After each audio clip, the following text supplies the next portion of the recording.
Hello, everyone. Welcome back to the Indic Observer. If you're new here, hit that subscribe button because we're diving into some serious stuff today. I'm talking about the recent terror attack that happened in Pahalgam, Jammu and Kashmir, and Prime Minister Narendra Modi's bold response from Bihar. This is a heavy topic. It's got the whole world watching, and it's got India fired up. So let's break it down step by step and talk about what's going on, why it matters, and what might happen next. First, let's do a recap, right? On April 22nd, 2025, a horrific terror attack rocked Pahalgam, a beautiful tourist spot in Jammu and Kashmir. 26 people, mostly tourists, and 25 Indians and one Nepali citizen enjoying the scenic valley of Pahalgam lost their lives in a cowardly attack of violence. Families were shattered, and India was left in shock. This wasn't just an attack on innocent people, it was an attack on India's spirit, its peace, and its pride. The nation is grieving right now, and the anger is real. I mean, think about it, right? People were just trying to enjoy a vacation, and now they're gone. It's heartbreaking, and it's why this incident has struck such a nerve. Well, then came PM Modi's response, right? Just days after the attack, he spoke from Bihar, delivering his first public statement. And let me tell you, it wasn't just a speech, it was a warning, loud and clear to the perpetrators and their backers. Modi's word hit like a thunderbolt, and they've got Pakistan scrambling. And you can tell they're shaken because they've done some pretty drastic things since his speech. They've closed their airspace to India's flight, which is a big deal that they think, which will mess with travel and trade a little bit. They've also issued a maritime notification for a surface-to-surface missile test off the Karachi coast within their exclusive economic zone. And for those who don't know, a maritime notification is like a public announcement to ships and planes saying that, hey, stay out of this part of the sea because we are trying to do some military stuff. And a surface to surface missile, it's a weapon fired from the ground or a ship to hit something on land like a military base or a city. These aren't just toys, they are serious hardware. And Pakistan rushing to flex its muscle, and it's all about Modi's speech that is putting them into notice. But here's where things get really worrying. Pakistan making noises about suspending the Shimla agreement. And if you're wondering what is Shimla agreement, let me break it down to you in a simple way, right? Back in 1972, after the Bangladesh Liberation War, India and Pakistan signed a Shimla agreement.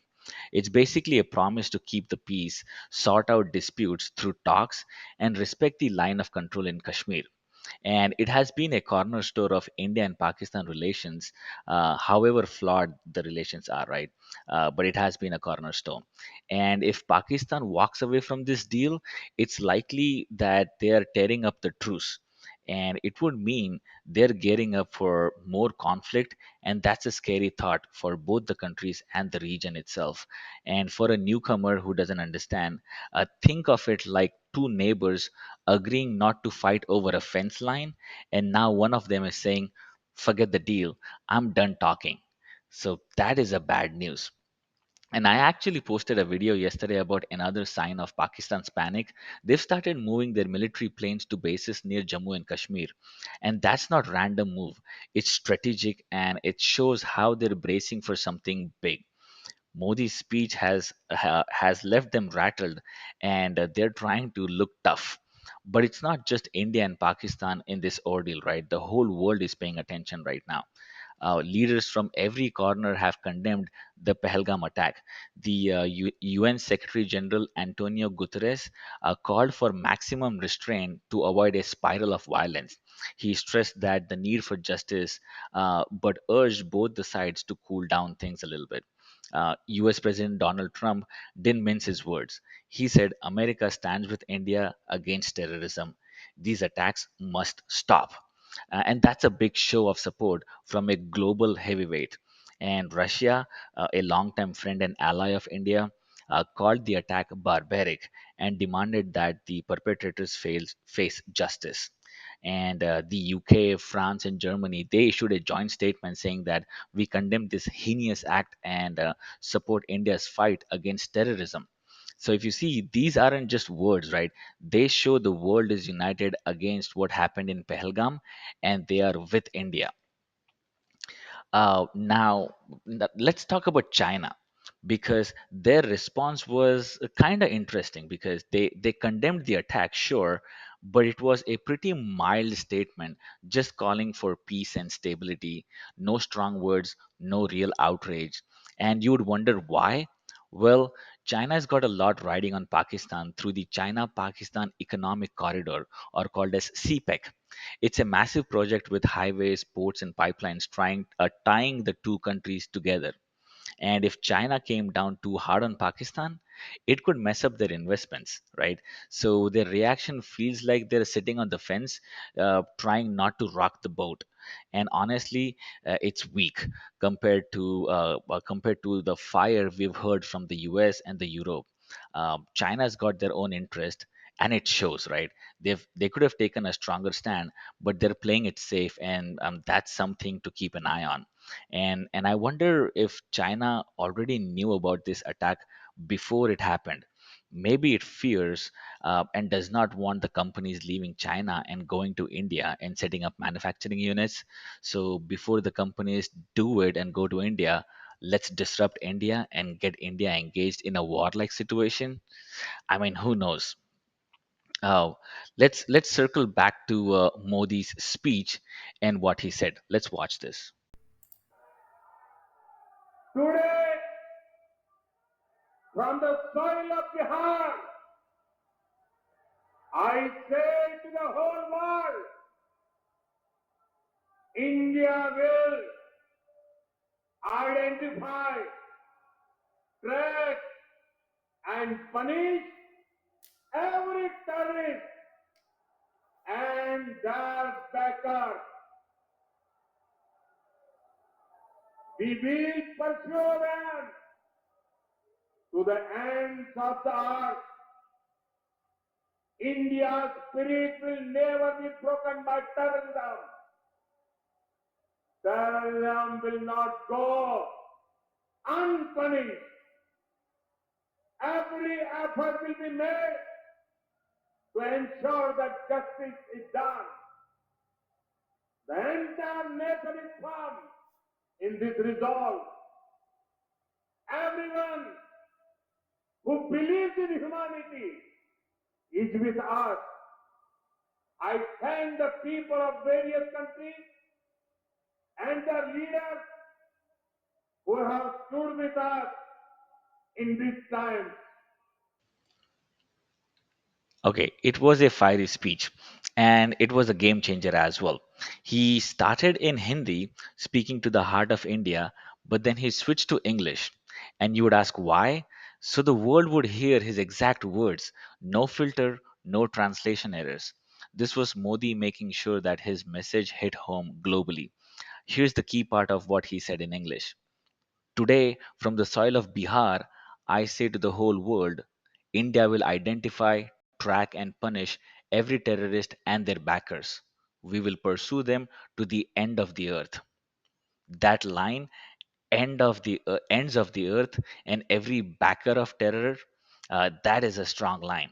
It's not just about the guys who carried out the attack, it's about the network, the funders, and the safe havens sitting behind. And Modi is saying, we are coming for all of you. And he didn't stop there. He hinted at more action beyond the five diplomatic steps India's already taken, which I made a video about yesterday. Like suspending the Indus Water Treaty, closing the Atari border, and kicking out the Pakistani diplomats from India. And what's next? Nobody knows. And that's driving Pakistan crazy. They're on the edge waiting for India's next move. And that uncertainty is a weapon in itself. And speaking of moves, India is not just talking tough, they're showing it as well.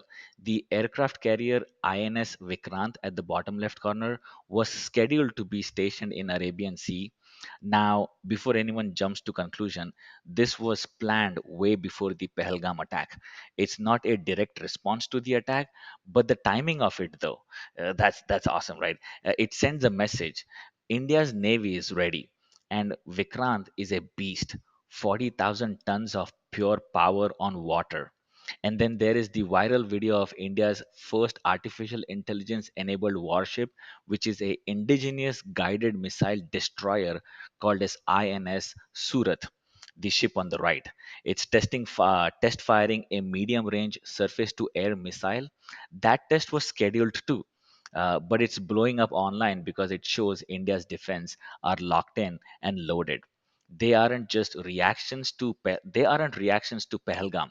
They are a part of India's long-term strength, and they are reminding the world we are not a pushover. And now let's get real for a second, right? Everyone in India is furious about Pahalgam, myself included. And I'm sitting over here making this video, and I feel the same anger as you do. Those 26 lives, those families, that senseless violence, it's unacceptable. And as an Indian, I want a strong response as well. And I want justice. But I've got to ask, right? What does strong really mean? A full on military strike? More sanctions on Pakistan?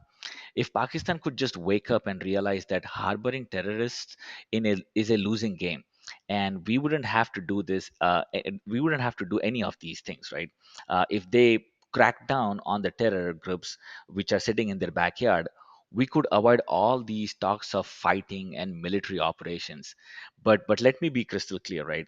I'm not saying that we brush this attack off. I'm not saying we should let this slide. The blood of those 26 people demands accountability, and India will deliver it. We are not soft and we are not weak. And that brings me to the bigger point. India is peaceful. India is peaceful at its core. We've always been about a country that coexists. It's about progress. It's about building and not destroying. But don't make mistake that we are coward, right? If it comes to it, India has the power to crush Pakistan's ability to threaten us. We could end their existence as a threat, militarily speaking. But there's the hard truth, right? The collateral damage would be massive. Now think of the lives lost and the cities ruined. The families on both the sides would be torn apart. It would be very dwarf. The pain would be very dwarf that we are feeling from Pahalgam in compared to the war. Would that be justice? The answer is yes. Would that be destruction of everything? Yes, as well. So that's not who we are, right? We want the perpetrators and the backers to pay, but we don't want a war that burns everything down. So where do we go from here? That's the question, right? And I don't have all the answers, but I know this: India is strong, India is united, and India is ready. And Modi's speech wasn't just words; it was a promise. Pakistan is on notice, and the world's watching, and we are not backing down. I want to hear from you, though. What do you think about India should do? How do we balance justice and peace? Drop your thoughts in the comments because this is a conversation we all need to have. And before I sign off today, I just want to say thank you for being here. This channel is about truth, about breaking things down so we all get what's going on. If you like this video, smash that like button and share it with your friends, and subscribe if you haven't already. I'll be keeping up. I'll be keeping you posted on these on this situation. And until next time, stay informed, stay engaged, and keep observing. See you next time.